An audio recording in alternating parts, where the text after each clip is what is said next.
Assalamualaikum warahmatullahi wabarakatuh.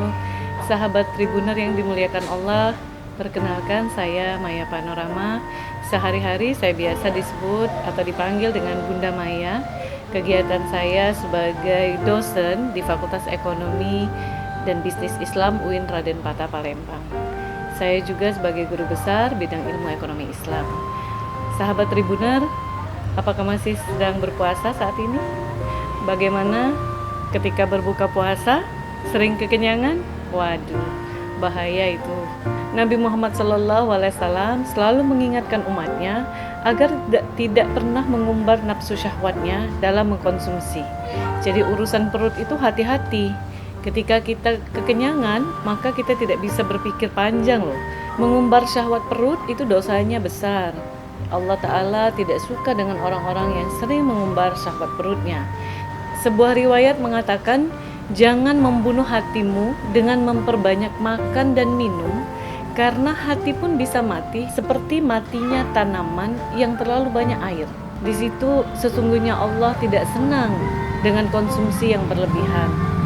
Kita tahu kan, kalau bulan puasa itu, kalau sudah konsumsi, sudah belanja, apalagi kalau mendekati hari raya, wah itu semua baju ingin dibeli, ganti sofa, ganti barang, ganti perlengkapan yang lain. Memang niatnya adalah memuliakan tamu, tapi hati-hati ya. Konsumsi di dalam ekonomi Islam itu berbeda dengan prinsip yang ada di konvensional.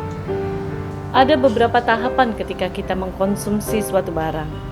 Dimulai dari needs, kebutuhan, wants, keinginan, dan hasrat, nafsu atau desire.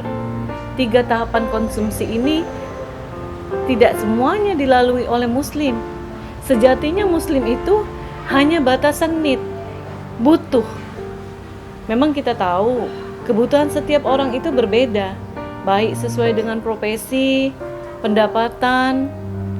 Namun kebutuhan hanyalah kebutuhan. Kita mengutamakan kebutuhan pokok. Kebutuhan pokok di mana kita tidak boleh berlebihan. Apa saja kebutuhan pokok itu? Makan dengan cara yang cukup, dengan cara yang halal dan thayyib. Kemudian belanja, tidak mengutamakan belanja barang mewah, bermewah-mewahan, itu tidak bagus. Maka batasan konsumsi dalam Islam, Muslim sejatinya itu hanya pada kebutuhan saja, tidak pada keinginan. Bagaimana seorang muslim melaksanakan keinginannya? Kita sebagai manusia biasa, keinginan itu tidak akan pernah habis. Apalagi ketika kita sudah mulai nafsu, berlomba-lomba untuk mengejar konsumsi yang semakin banyak, semakin mahal, dan itu tentu dilarang Allah. Bahkan karena urusan perut inilah Nabi Adam dan Siti Hawa tergelincir oleh tipu daya setan. Sahabat Tribuners, hati-hati ya, kalau sudah buka puasa atau mau lebaran, tahan konsumsinya. Ingat, hanya batasan kebutuhan saja, batasan need saja, tidak lebih dari itu. Insya Allah kita selalu dilindungi oleh Allah Subhanahu wa Ta'ala. Selamat berbuka puasa, selamat berbahagia bersama keluarga.